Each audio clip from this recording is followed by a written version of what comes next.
welcome back to my channel. I just realized I don't have chat here. One moment. Thinker and hooked. Thinker and hooked. Give me a second, Tom. Loading up chat. There we go. Right. Hello. So, I tried to do this stream twice. Failed both times. One time, because my stream fucking crashed after 5 minutes.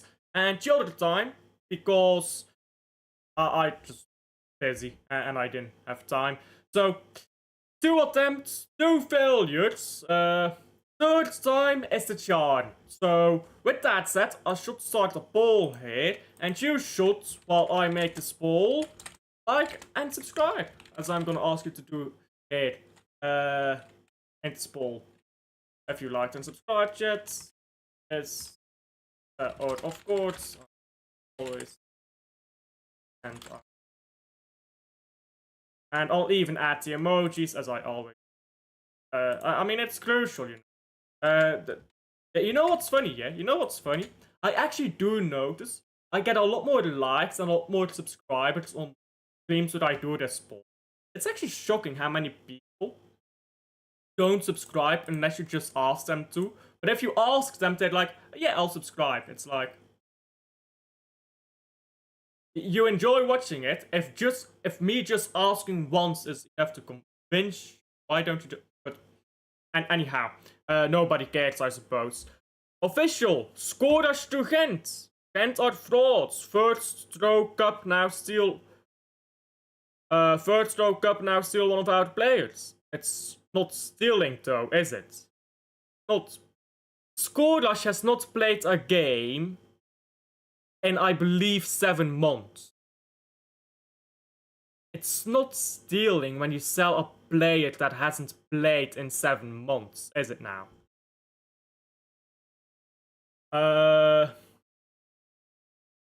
Hike Milken, the assistant manager, is going to Denver.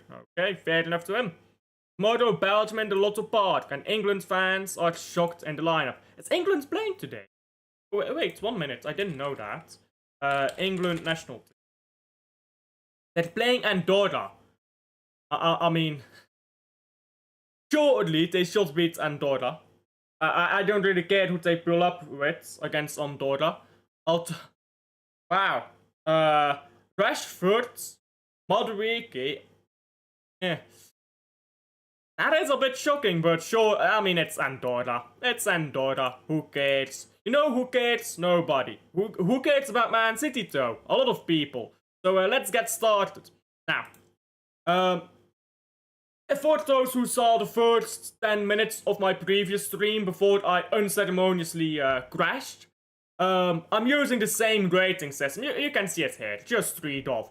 So, when I'm giving players a 7, just remember, 7 is what we're looking for. Because, I mean, this is a very harsh rating system, right?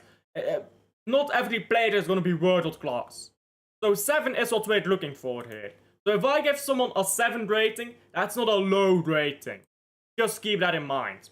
Now, I did have some ratings done before even doing this stream, but my stream crashed. So Donnarumma is one of them. I gave him world class. I'll briefly explain each of the ratings I've already done beforehand. And then we'll just start with the players I haven't done yet. Donnarumma, I think he's a world-class goalkeeper. Arguably the best goalkeeper in the world.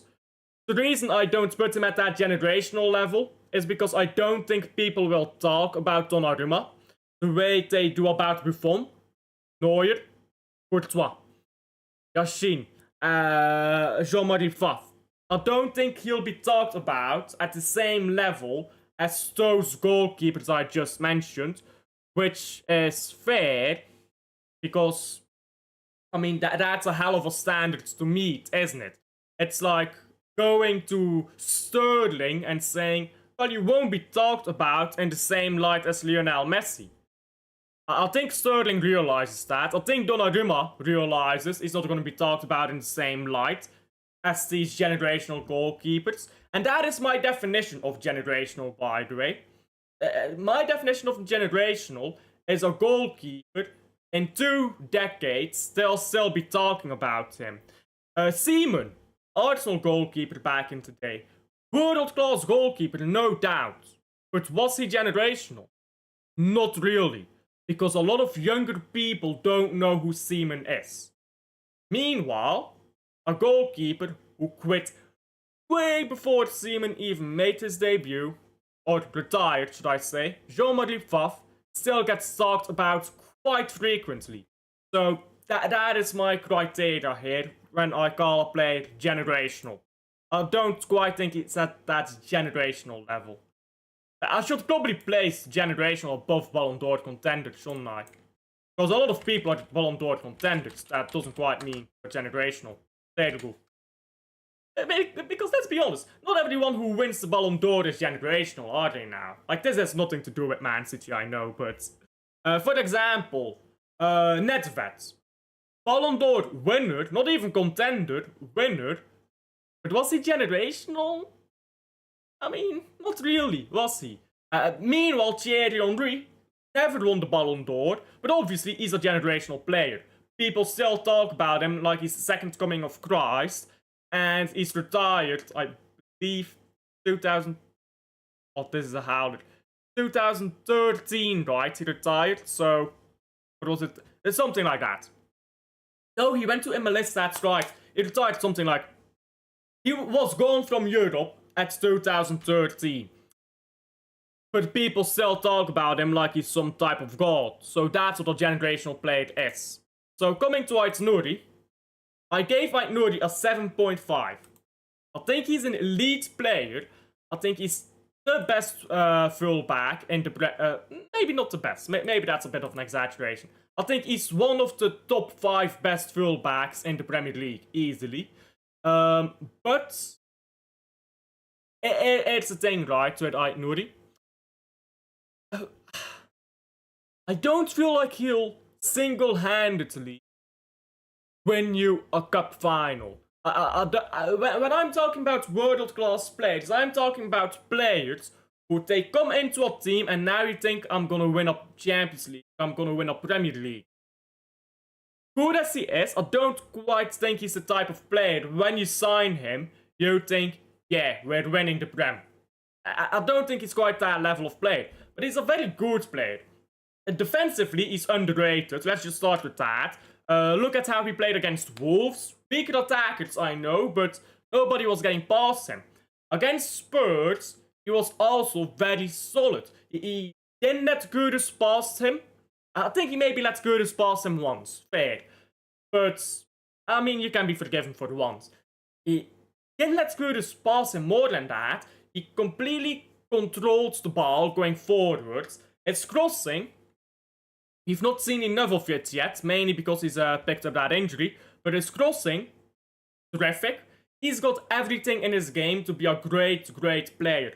So, for me, Aït-Nouri, very close to being world class. But now he needs to kick on at Man City and do this 2-3 seasons in a row.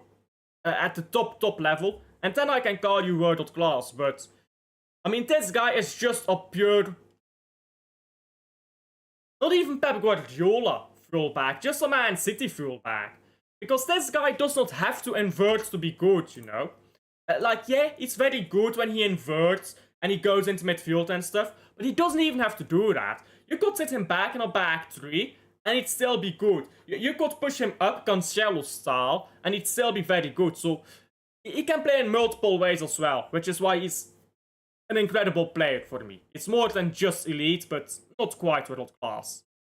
Guardiola. Before I get to that, I'll get to chat. Mechelen is cooking transfers. Donnarumma 8. Oh, sorry. Breaking news.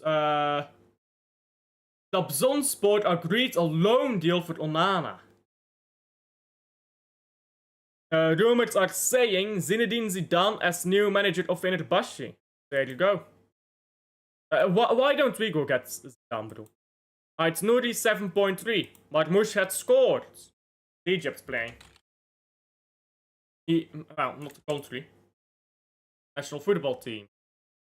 Look at that. Marmoush and Salah both getting penalties. What is this? AFCON qualifiers? No. You know. No. Penalty FC. Prediction Belgium, Kazakhstan. Belgium to win 2-1. 2-1. 2-0. Let's go 2-0. Let's not be too pessimistic. Right, so Diaz is the last player I actually gave a rating to. People are disrespecting Diaz. I gave him an 8. I'll stand by an 8. And I'll just say, yeah, this guy, if you don't rate him, why? Why don't you rate him? Is it because he's slow? If the only thing, I mean, I get it. Yes, he's not a fast player. But if the only thing you can tell me about Ruben Diaz is he's slow, it's not changed in that way since he arrived. He was slow when he arrived. But he still does all the same things defensively for us that he did when he first arrived. So, why is he suddenly not good enough? Maybe he's just getting exposed in a system where there is a back four with a complete total lack of pace, where he could shine better if someone could cover pace-wise for him on the counter and he didn't have to get absolutely butt-fucked every fucking game. I'm just saying, maybe Ruben Diaz would perform better if he wasn't the only player on a counter, which is the worst area on the pitch for him to be because he's slow. You put a fast centre back next to Ruben Diaz, let that centre back deal with the counters. Nobody will be complaining about Diaz again. And I've got proof. After Josko Gvardiol and Ruben Diaz became our centre-back partnership at the end of last season, everyone said Ruben Diaz found his level again. He didn't change. He didn't get better or worse. It just got more help. Sometimes I think people blame players for things that are not their fault. That's not an excuse. Sometimes things are just a player's fault, or sometimes they're just not good enough. But I think with Ruben Diaz, when you blame him for the counters we concede, that's not his fault. He should not be in that situation to begin with. You should have a fast centre-back like Gvardiol or Husanov to handle that counter, and preferably a competent right-back with a bit of pace on him. And then you can let Diaz just do his thing, which he is so great at, which he is world class at. Especially because when you play a big team, you can't have the ball all the time, all game, every game. You just can't. When you're playing the bigger team, they're gonna press you up the pitch, they're gonna put you into your own box, and you're gonna have to defend. When you're defending in your own box, Ruben Diaz is one of the best defenders in the world in that area. He's great at winning the ball back up the pitch. So yes, I know in the area in between, which is like 5% of defending, he's not very good. He's woeful even in that area. Just put someone who's great in that area next to him, and that's problem solved. And I mean, again, that is proven by the fact that he did not change a thing throughout the entirety of last season. He played the exact same game, every game, last season. But when Gvardiol was playing next to him at the end of the season, people said Diaz improved. No, he didn't. He didn't change how he played. But he just got the cover he needed to show his strengths more than showing his weaknesses. All of these players, even Haaland, why do I pronounce it like that? Even Haaland have weaknesses. When you have players with weaknesses, as any player does, it's about showing the strengths, not showing the weaknesses. With Diaz, people are blaming him for his weaknesses, which is weakness, shall I even say. He's got one weakness in his game. One. People are blaming him for that, ignoring all the good he does. And then the moment you put him next to a fast center back, people will suddenly realize, oh wait, this guy is good again. He's found his level again. But no, he's not. He's not found anything. This is the way he's been playing the entire time, but now he's got covered. So yes, I will stand for this. Ruben Diaz is world class still. And here is how I can get proven wrong. If Ruben Diaz is playing 4-5 games in a row with a fast centre back, be it Gusenov or Gvardiol next to him, and he's still poor, then I'll say Diaz is not world class anymore. But whenever he plays multiple games in a row next to fast centre backs, people praise him. So just put him next to a fast centre back, honestly. He raises your level when you do that. But now we get to a player who doesn't raise the level. Not when he plays at right back, which is the way Pep Guardiola plays him. Nunez. Now, I think Nunez played some okay games attacking-wise last season. And defensively, he's not as bad as people would say. But he's not at Man City level to defend. That's all I'll give him a 5. Now remember, a 5 is average. That's average. Considering he's out of position at right back, I think average is pretty flattering. But that's all he is. As a right back, he is average. He's maybe above average when he plays as a winger or when he plays as a midfielder. I mean, I don't even know the last one. We've not seen him play as a midfielder. But when he plays as a right back, he gets taken on very easily and bypassed very easily. We saw it against Brighton.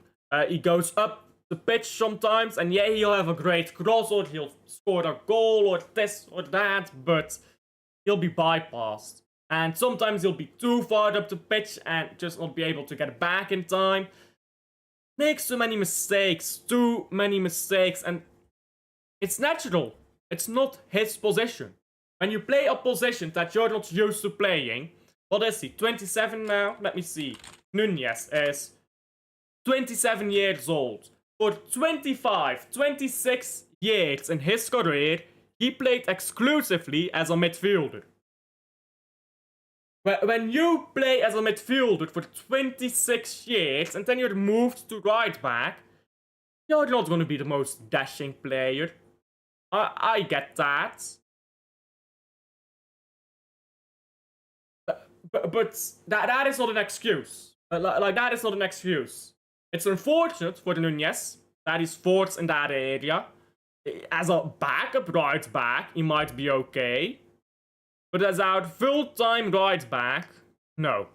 He's simply not that level. I mean, I said earlier, his defensive liabilities are overstated. That is true. But they are still there. There are still those defensive liabilities. When he defends, he is consistently poor.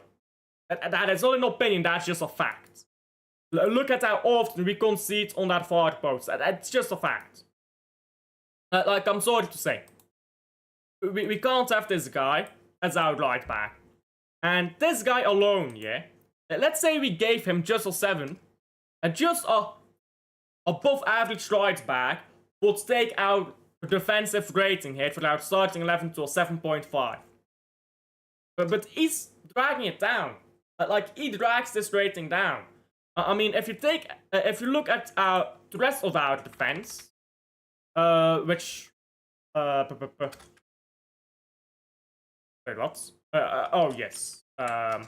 If you look at the rest of our defense, we're very close to a world-class defense. With Gvardiol fit. Let me preface with Gvardiol fit. But we are very close to having a world-class defense. But then you include Nunez, and now it drops well below the world-class level. I mean, We just need a right back. We've known this for a long time. A long time. We need a right back. We've got no right back. Today's second division game in the Netherlands. Okay. Guardiol 7. Nah. Guardiol is better than a 7. Diaz 1. Nah. No disrespect to it. I mean, if we use my rating system here, 1 is worse than a championship player. You're telling me Diaz is worse than a championship player? I mean, come on. Come on now. After La Louvière, Club Brugge, Champions League is back. What news about Stones? I mean, he got injured apparently. I'm not sure how serious it is. I mean, it's nothing really interesting. We'll see after the international break. Says missed the game against Kazakhstan. Penders is injured. Bolton 2-0 up. Maidon of AZ is going to Mechelen. Nunez a 7. You give Diaz a 1, but Nunez a 7. You're calling Nunez an elite right back, and you're saying that Diaz is worse than a championship player. Right then. Not sure what that says about our fan base as a whole, but that is a little bit ridiculous. Tijani. Let's talk about Tijani Rangers. No, that's not what I wanted to do. I think Tijani Rangers, listen. He played really well against Wolves, where he played with Silva and Gonzalez. Gonzalez can run. Silva, I didn't really do much, but it's alright, it's Wolves. Played alright in that game. In fact, he played really good in that game. But then you go to the game against Tottenham. And now, Gonzalez plays, fair, Sherky plays, Sherky dropping a bit of a stinker. And Aït-Nouri gets injured pretty quickly in that game. Aït-Nouri is replaced by Ake. Our entire shape changes. It's not a functional shape anymore, because now you're forcing Marmoush to play as a touchline winger. Just something he doesn't do. And later you take him off the pitch as well. You're pushing your defense back in pace, but you're pushing them up the pitch to play a high line. So your midfielders are now trying to cover that. Look at how deep Sherky was dropping in that Spurs game. And just everything is going awry. Gonzalez, yeah, he can run, but he's not quite a Tijani. Against Spurs, our problem was not in the midfield. Not our biggest problem, at least. Again, Sherky dropped a stinker, should have been better, but our biggest problem was not Tijani. Tijani got a lot of slack because I played shit against Spurs. Again, this is like... People don't do cause and effect anymore. They just do effects. They don't look at the cause, they just look at the effects. Oh, Tijani was poor. Why was he poor? It was because of his own reason. We have seen, when you have that functional system against Wolves, again, Wolves, a border team, I know, but when you have that functional system against Wolves, he balls. Against Spurs, that falls away due to Aït-Nouri's injury. Then you go play Brighton, and now it's even worse, because Rodri goes into that midfield, which is a problem, because yeah, he might be playing very good, but he's back from an ACL, he's not running. Okay, solution. With Rodri, Gonzalez, and then Tijani. Now you have a runner, you have Rodri, and then you have Tijani. And now Tijani and Gonzalez each have to run 1.5 times, basically. Tijani has to run for himself, Gonzalez has to run for himself, and both of them are going to have to pick up a bit for Rodri. But that's not what happened. What happened is Tijani, Rodri, Silva. Rodri not ready to be running all game yet. Silva. And now Tijani is left here to struggle. Tijani is stranded. Your problem, Tijani, that you are surrounded by players who do not run. You, alone in midfield, will be running for a first half, completely on your own first half. By the way, Ait Nouri may be playing on the left, but he's not exactly fine. So yeah, he'll be playing. He's not feeling quite okay. He's playing a bit slow. He's not running back. Oh, by the way, we're gonna take Marmouche off the pitch, who's the only attacker that's doing any pressing work. Which means that Tijani Reinders is picking up the slack of not just Rodri, he's picking up the slack of Silva, of Ait Nouri, and of Doku, who came on for Marmouche. He's doing, he's cleaning up after 4 different players. If you expect Tijani to play world-class games like that, I'm sorry, Lionel Messi could not play a world-class game under those conditions. I know, different position, different everything. But there is no midfielder in the history of football. Prime Rodri, before his injury, could not play a game in those conditions. And he said it himself. Rodri has said himself, I can't do these things on my own. Neither can Tijani. I don't care that he's not been injured recently. This type of management is how you get Tijani injured. With that said, the rating I give him, I am calling him world class. He is a world class player, absolutely, but by no means am I exaggerating when I say that. Played of the season in Serie A, solid Dutch international, has got the passing, has got the defending, work rate, he's got everything to his game. He needs to get a bit quicker, but he'll pick up on that. It's just gotten to the Premier League. The Premier League is not about pace and power, it's about rhythm. This is the thing here with Premier League, it's about rhythm. People say, oh, it's pace and power. No, it's rhythm. Look at the way they pass. Focus on this year. When you watch a football game, close your eyes whenever Man City, Arsenal, Liverpool, one of these possession-based teams have the ball. Focus on that. Close your eyes and just listen. And listen to the ball. That's how they pass. If you listen to that, yeah, you'll realize it's not about pace and power, it's about rhythm. And once you get to a rhythm, you can play in a quicker way because you get into a rhythm. Getting into a rhythm takes time. I'm saying like maybe 5 games. Give him 5 games under the good circumstances, not where he's picking up the slack of a bunch of different players. And by the way, that doesn't mean he won't play good before then. I'm just saying, some of the mistakes he makes are the mistakes that he will get out of his game.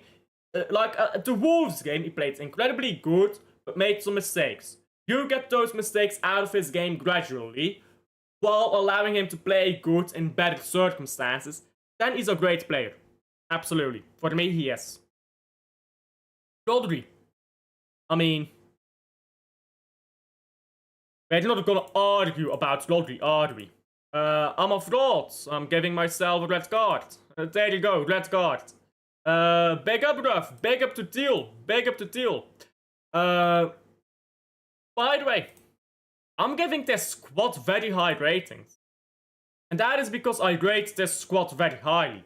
A lot of people tell me, oh, you're so negative. Not very negative, am I now? Like, look at the ratings I'm giving this fucking squad. Can't be that negative, can I? But here's the thing. First of all, some of these players are just injured to start off with, but we have very good players. Rodri, nobody's gonna argue with me that Rodri is a generational player. If you want to argue with me that Rodri is a generational player, what can I tell people other than it's Rodri? Nothing. So we'll just be moving on.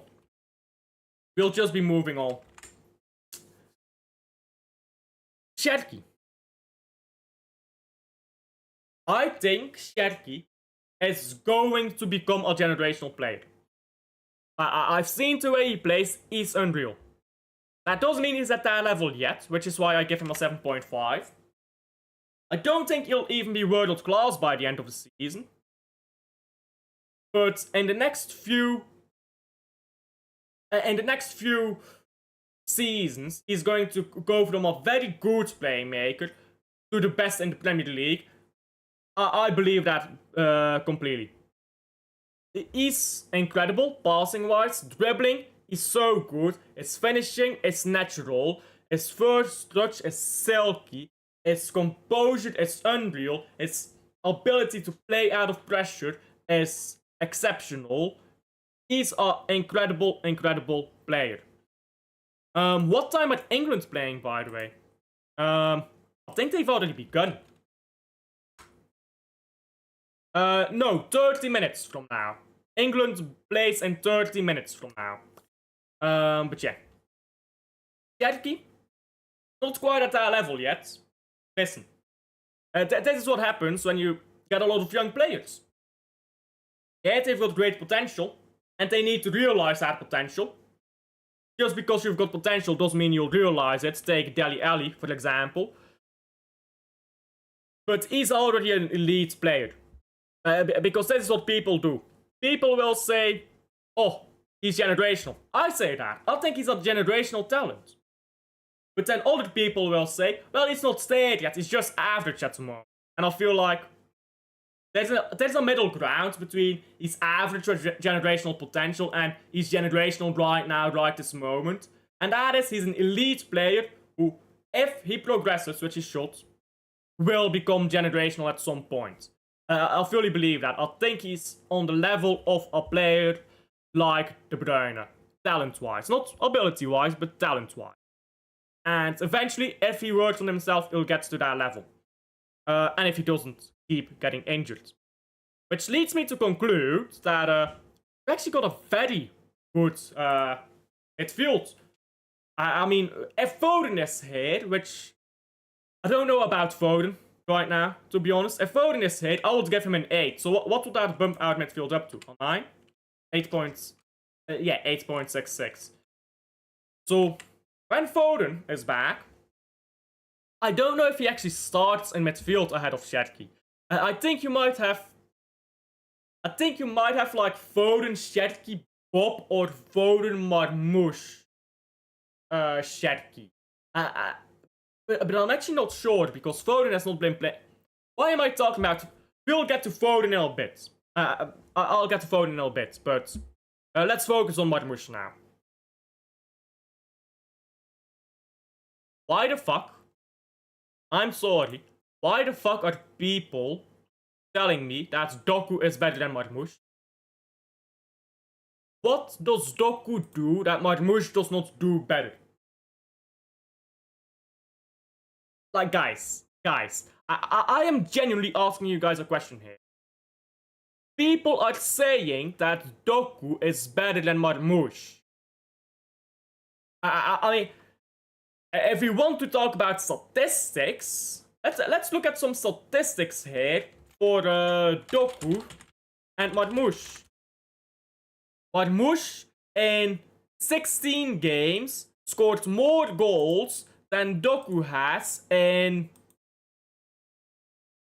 Doku has scored less goals in 58 games than Marmoush in 16 games.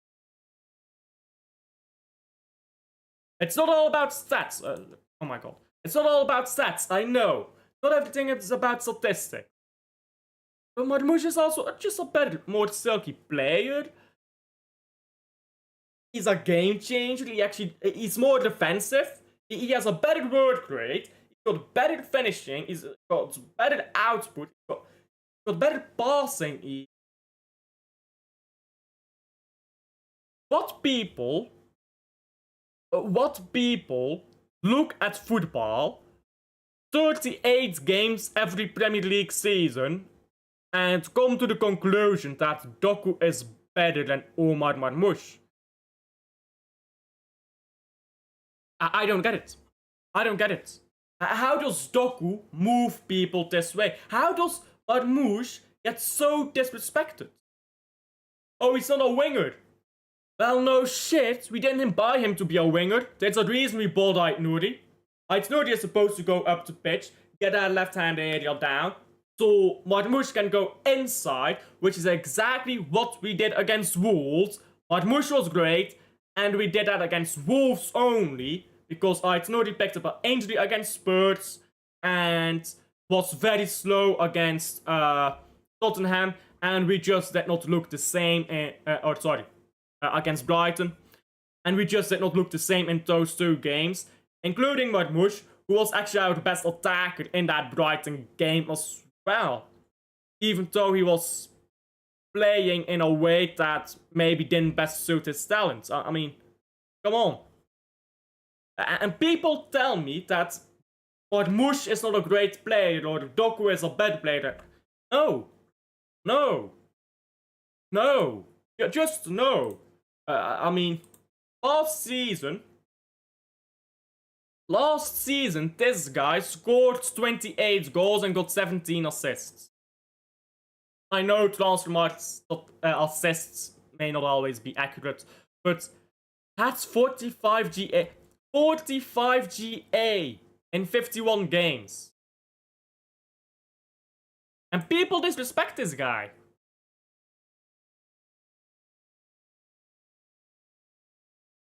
I don't know. Hands up, I don't know. In my opinion, if I can type, he's already world class. This guy is not elite, he's world class. 45 goals and assists are world class numbers. He's already got a goal this season, I believe. No, he doesn't. Does he? Yeah. He's already got an assist. He's going to pick up goals. He's going to get 10 goals, 10 assists. Which is pretty good when you're playing next to this man, who's going to be your main guy. I mean, 20 goals and assists in a league season is incredible. No two ways about it. Then you pick up 5 more goals and 5 more assists in the Champions League. Let's say 10 more goals and assists in the Champions League. We're talking about 30 goals and assists here every season, and people disrespect this guy. People say he's not world class. Great defensive work rate as well, which people don't seem to care about when it comes to an attacker. Football is weird. Football is weird. People have made up this idea of football, but they've forgotten about actual football. The idea of football is everyone plays with the ball so smooth and silky and looks beautiful and yada yada, like Ronaldinho style. And the reality of football is that's never been how football was played. Never. Never will be. And never should be. If you have a team full of very technically comfortable players, but no robotic ones, you have a very imbalanced team. You need robotic players. I think Marmoush, is he the best to watch? I think he's okay. I think he's got some nice moments. But is he like Eden Hazard when you watch him? No. Is he exciting to watch? At times, but maybe not as exciting as a Kudus. But he's clearly the better player. Like if you compare Kudus to Marmoush, are you going to tell me that Mohamed Kudus is a better player because Kudus is more exciting to watch? But he doesn't get the goals, he doesn't get the assists, he doesn't get the defensive work rate, he doesn't keep possession as well. But it's more exciting to watch. Better? People need to get past this idea of football and need to actually focus on real football. This guy is real. This guy is unreal, I meant. Oh, by the way, I just realized you can't even see names. This guy is unreal, what I meant to say. Not real. Big up, by the way, to Hardy. Did you see news of Wouter van den Houten Oh, I did see that. Yeah, he got sacked. Their old CEO or chairman. I'm not sure what he was really. Bob. Hey, Bob. I like Bob. Remember, 6 is a good rating. 6 is quite a good rating. But he's a very good bench player. And I think he's a very good player for this level. At his age, Foden was about the same level. I think he is about the same level Foden was at this age. But Foden wasn't the regular starting player at that age. Foden was playing behind somebody. We had David Silva, well, by that point David Silva had moved on, but we had De Bruyne, we had Bernardo Silva, we had Gundogan, we had Fernandinho, Rodri, all these players.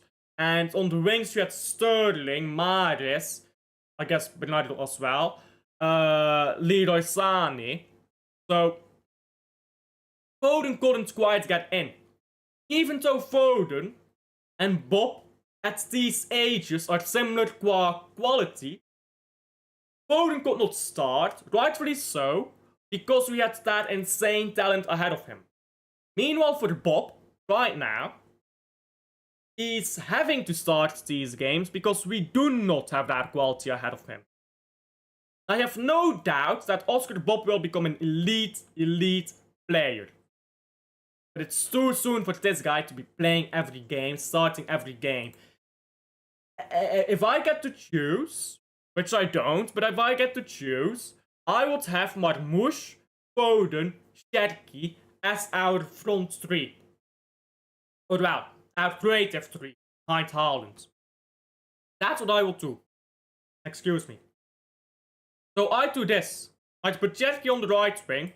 I'll put Foden in the middle, so that Foden can rotate with Cherki and Marmoush, allow them both to go into that inside area. And Bob will be an incredible substitute player 10. But starting player, I think it's a bit too early in his career to be starting every game. Nothing against him, I mean, Foden at that age was not ready to do that, so good player, will become better, but not ready to be starting every game. With that said, starting 11 here. Let's see what the average rating is of starting 11.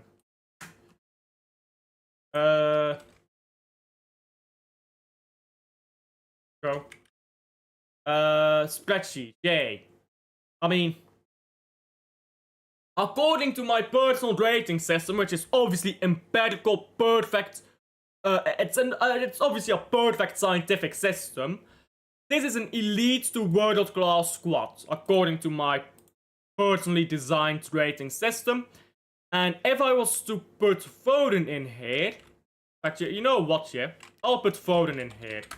You know what? We are changing the system. This is annoying.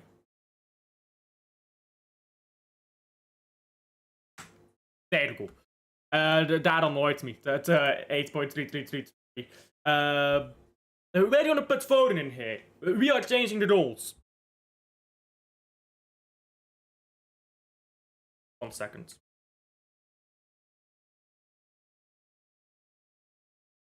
There you go. Beautiful. Beautiful. Right, so as I said, let's talk about Foden. I'd rather have Foden in midfield, actually, in this system. Then everything I said about Cherki is still true, but you just put him right wing, basically. Foden, I don't think he's world class. I don't think he's an elite player, but I think Foden has these periods where he just doesn't quite reach the same level he can. You look at what he did at the Bernabeu in the 4-beat season. You look at the way he won his league title in the 4-beat season. That's not something he does every season, which is fine. He's still an elite player, but I don't think he'll ever reach that level again that he had in the 4-beat years. Again, that's fine. Still an elite player, but not quite that cutting-edge, world-class player that maybe he was in the 4-beat, and maybe the personal issues and the injuries have contributed to that. I still think he's a very good player. I love to watch Foden. He's elite. He can win you games. He's just got a goal in him, even if he plays poorly. But he's not world class. He's just not world class, if we're being completely honest with ourselves. At least not yet. But again, Foden is getting old as well. Foden is 25 now. No longer a young kid. He's approaching his prime. His prime is very soon. Another 2 or 3 years and he's there. So it's not like we're talking about a kid who's still fully developing either. But I'd still start Foden, because you have an elite player there. And you can't have world-class players in every position. But if we could just get a better right back, even a player like Matty Cash, or like... I mean, someone like Matty Cash, basically. I think that would solve a lot of issues. In fact, I think I'm even being generous here by giving Nunez a 5. Probably below average if we're talking as a right back. If we got even an average right back, I think that solves a lot of issues. It really does. And then you can have that average right back as your backup and bring in a world class or just elite right back. And I mean, once you do that, you've got a starting 11 of just beyond world class qualities. But that's not what we have. That is simply not what we have. So, with that said, this is still a world class starting 11 again. Completely scientific, this. What about bench? Because I think this is where Man City's problems begin. Zoli scored yesterday, big up to Zoli's. This is where our problems begin. We don't have a good bench. We don't have good depth. And we used to always have that. We used to have Bernardo Silva, Gundogan on the bench while David Silva, De Bruyne and Fernandinho would play. That is insane. We used to have Mahrez on the bench. That's insane players to have on the bench. But we no longer have those likeness on the bench. And Bernardo Silva, who I'll change to Bernardo here. Bernardo Silva, who we do have on the bench now, it's not the same Bernardo as what he used to be. This is where I think our problems begin. So, Trafford, I think he's an... You know what? I'll be quick to say it. I think we're very lucky to have Trafford on the bench. Now, maybe I should preface here. How do I put this? Bench players are proportional to their role. Bench players rated proportional to their goal. So you get what I mean by that, right? So to have a third choice goalkeeper of Bettinelli's quality, that's elite. Even though Bettinelli is not an elite goalkeeper, it's elite for his role in the squad, right? Same with Trafford. That's how I'm gonna rate these bench players. I think that's the best way to put it. Let me put it that. Because I know somebody will join in and be like, Trafford and Bettinelli are an elite goalkeepers, what are you talking about? Yeah, Stones. Stones I actually have to talk about. Why do I keep opening this? Listen guys. I know Stones really is still good at passing a ball, but he's a defender, and his defending is no longer very good. So, Stones is no longer very good in the thing he's supposed to be very good at. He's taken he's taken so many injuries throughout his career. Those injuries will have an effect on you. No doubt those injuries have slowed down Stones to a big degree. No doubt that John Stones' injuries have made him slower, made him less less capable, less strong, less reactive. There's no doubt about that, but you have to acknowledge, yeah, even if it's because of injuries, it's not that level anymore. It's not that guy anymore. Yeah, I get it. He'll pass the ball beautifully, but when it comes to what he's supposed to do, defend, no longer at that level to defend at top level. John Stones is really not a good backup option to have, especially considering he gets injured so much, which makes him an even worse starting option to have if that's anyone's idea. He's not reliable. He really is not reliable. He'll pick up injuries. Left, right, center, up, down, I said left, right already. You get the point. He'll pick up injuries everywhere. That is not a reliable way to play with a... that's just not reliable. And when a player is not reliable, I can't rate them as even average. Let's stand above average or elite. I love John Stones. Let's come back to this. If John Stones did not have all the injuries he ended up dealing with throughout his career, he would have been the best Premier League centre-back. Not one of the best, the best Premier League centre-back ever if he did not have all those injuries. But he did have those injuries, and now he's getting old, and those injuries are catching up to him, and he's no longer that guy. That's okay to admit. I love John Stones.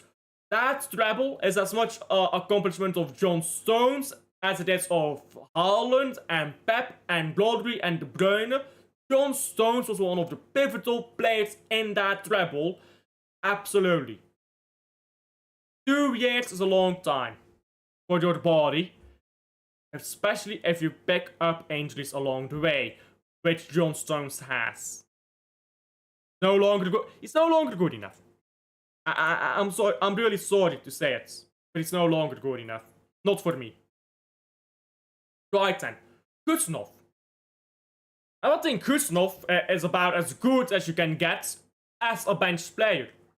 I mean, Kuznov has the potential to be a world-class player. I'm not saying he will be, just saying he has the potential. Got the pace that a centre-back needs. He's got the composure. I mean, he's got the mentality. Not the composure, but the mentality. He's very headstrong, and he's also strong in the challenge. And all of that. He's tall, he's just great timing. He's an elite centre-back option. Nothing really I can tell you more about this guy, other than pretty much all of that. I mean, what else can I say? We all know that Kuznov is a good player. He's a bit rash, but with experience, that rashness will also go out of his game. And again, as a backup, you can't have much better, can you? So, Aki.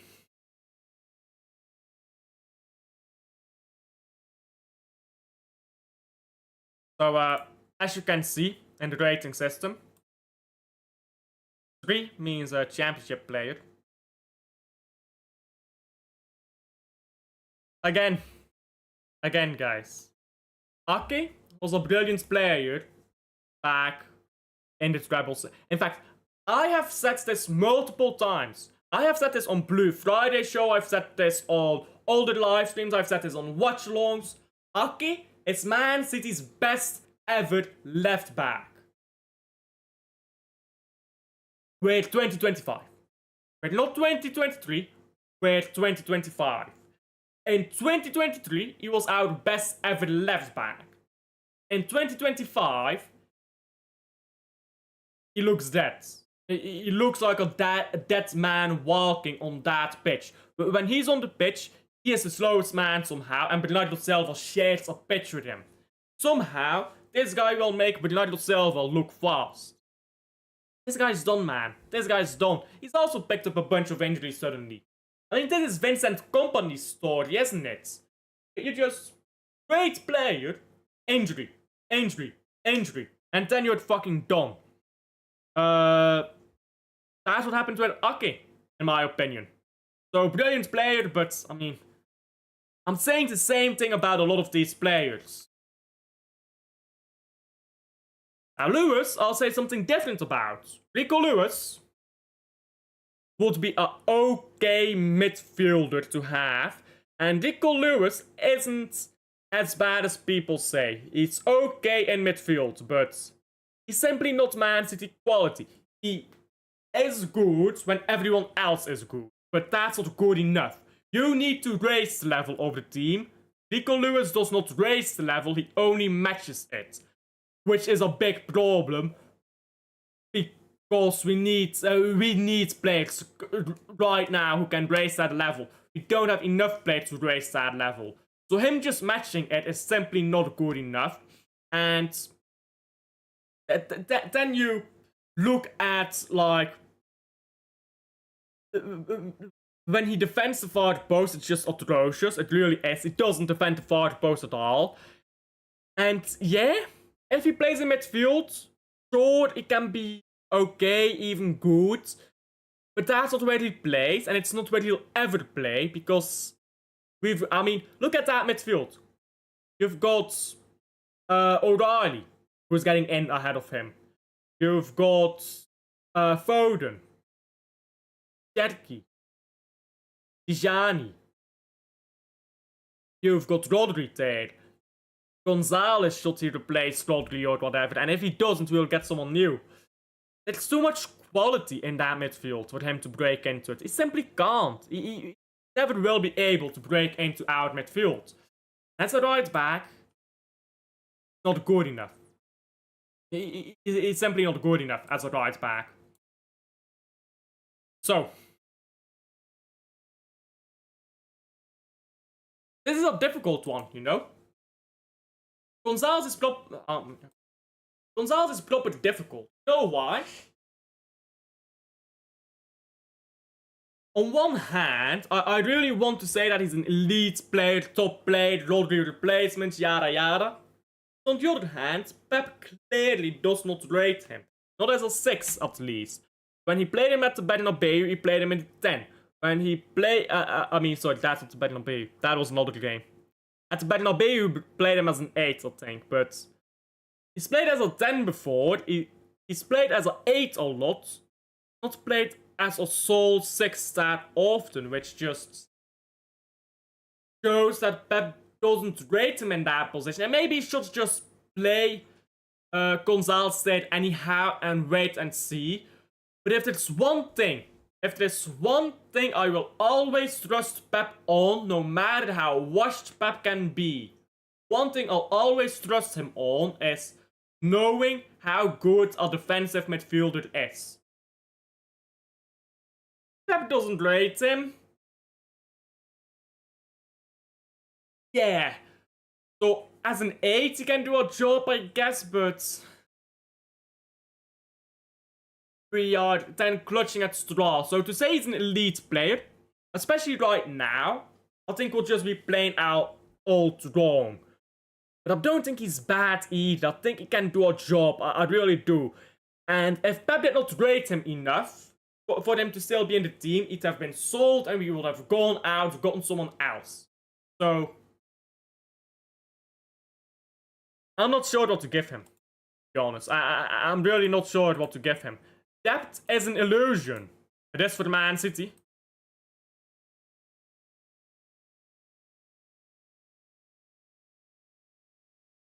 I don't know. I really don't know.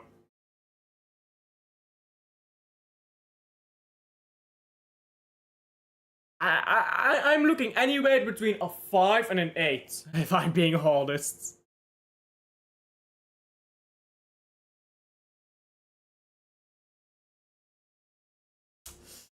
Lozos has a 5. I have no idea. I really have no idea what I would rate him as. I do think he's got that played in him. I really do think he's got that in him. But I mean, if Pep doesn't trust him in that position, that is one position I will always trust Pep on to get it right. And Pep just doesn't have any belief in this guy, so... I don't know, what does that say? I mean, what does that say, really, about him? By the way, England have kicked off, by the way, against Andorra. There you go. What a lineup. Rashford back in the England national team. Anyhow. I'll give him a 6. I will be a happy clappert and I will give him a 6. I'm happy clappert Alf now. There you go. Hold that. Kovacic, I mean, he's okay. People are too harsh on Kovacic. People say like Kovacic is terrible, yada yada. It's okay. Kovacic is not moving mountains, but that's a backup option. I mean, he's okay. An okay backup. He's gonna do a job for you. He's gonna see out a game for you. He's not terrible. I think people are too harsh on Kovacic, to be honest. And I think people are too lenient on the next player. Bernardo Silva. Who at this point in his career really is average for me. He gets the ball, controls the game. Well, he doesn't really control the game. He controls the ball. And you watch the game tick away with Bernardo Silva on the ball. You really, really do. When Bernardo has this ball, we just watch the game tick away out of our control. Someone else needs to have the ball, and the problem is, Bernardo is captain as well, so if you're the captain, that is not a role you take upon yourself, and when I'm rating you proportional to your role, I mean, I could have an argument for a 4 here, below average, but I'll stick with a 5. I think he's still average, but average is no longer good enough for Manchester City. We need above average, elite players. That is what we need. That is not what Bernardo Silva still provides. It simply isn't. So, O'Reilly.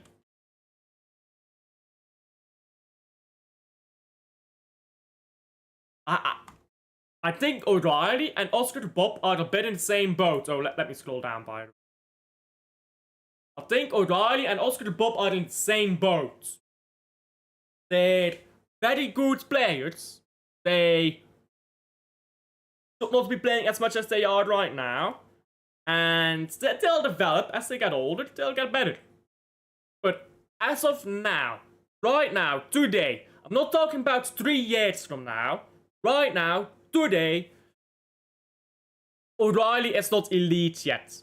I can easily see him become an elite player if he keeps up his game and all of that. But at the moment, he isn't. And there's simply nothing to explain there, I feel like. He's got too many sloppy moments in him. He's got too many miscontrolled balls. Especially in midfield, he makes sloppy passes and he looks out of... he looks confused in midfield at times.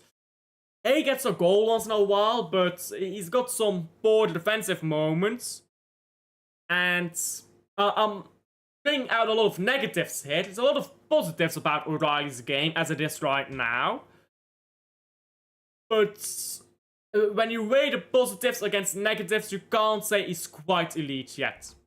So Oscar the Bob I talked about previously. I'll just give him a 6.5 rating. I already talked about Bob earlier in stream. Not gonna do that twice. Mikasa.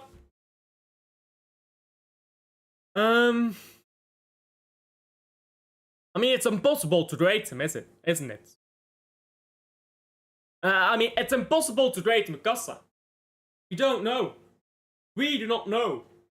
He's not played at Premier League level. We do not know. That's a simple truth with Mikasa. So I'll just leave a big fat question mark. I don't doubt his talent. I mainly doubt his age.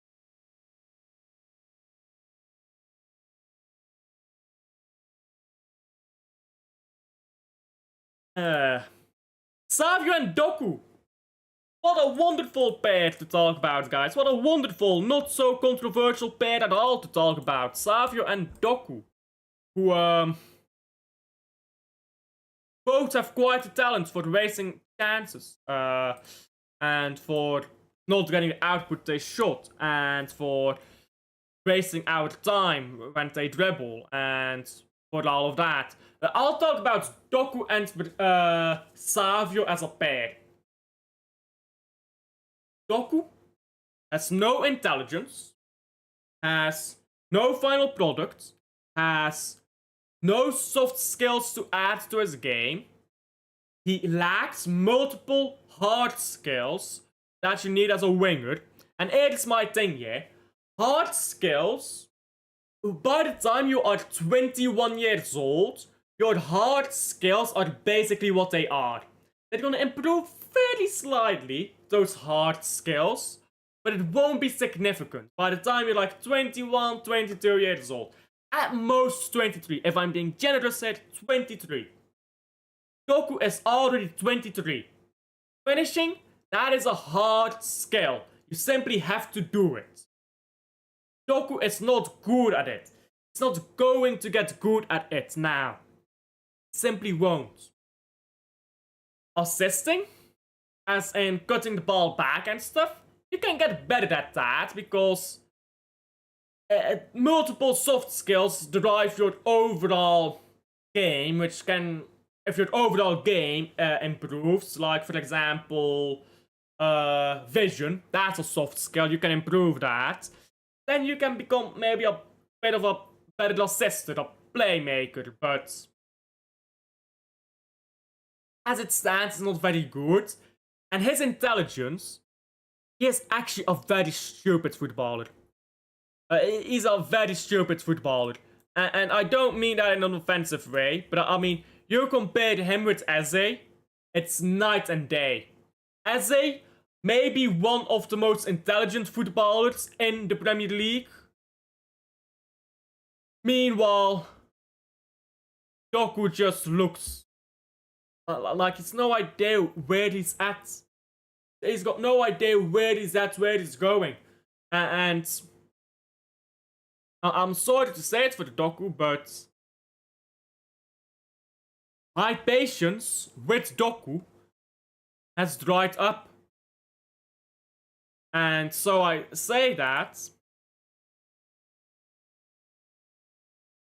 I'm being really generous here. I really am being generous when I call Doku average. I really am. Because you look at the amount of times he consistently makes the wrong choice. I'm really being nice, Doku. If Doku is average, Savio has to be above average. And my reason is very simple. Savio is better than Doku. He's a better playmaker, a worse finisher, to be fair. He's a better playmaker and he does more defensively. Oh, that's another thing, by the way. Doku does fuck all defensively. So Savio will do more defensively. He's a better playmaker. He's more appeasing on the eye, for another thing. He's got a better output. Got most assists last season. And he provides something unique to the team, which I don't think Doku does. I just don't think Doku provides anything. I think in very specific circumstances, you can use Savio to a very high effect, which makes him better than Doku to me. And if I give Doku an average rating, I have to give Savio an above average rating. But let's talk about our full squad. Because that's ratings done. I've talked about all the ratings. I mean, let's see here. Oh, no. Plus. And plus. I mean, this is where the problems lie, isn't it? This is where the problems lie with this rebuild. I have said just now that we have a world-class starting 11. I have called our own starting 11 world-class. But then I look at our bench and look at how big the drop-off is. We have an average bench. We really have an average bench. And that is not an average players on the bench even. That is average to what their role is supposed to be. A world-class bench isn't necessarily a bunch of world-class players. But players who can do a job in specific games and stuff like that. That is not even what our bench is. And we've got question marks in our bench because we don't know some of these players. And when you take all that into an account, yeah, our starting 11 is great. There is no two ways about it. We have a great starting 11. And that is where the praise ends. Even that world-class starting 11 has a glaring, gaping hole at right back.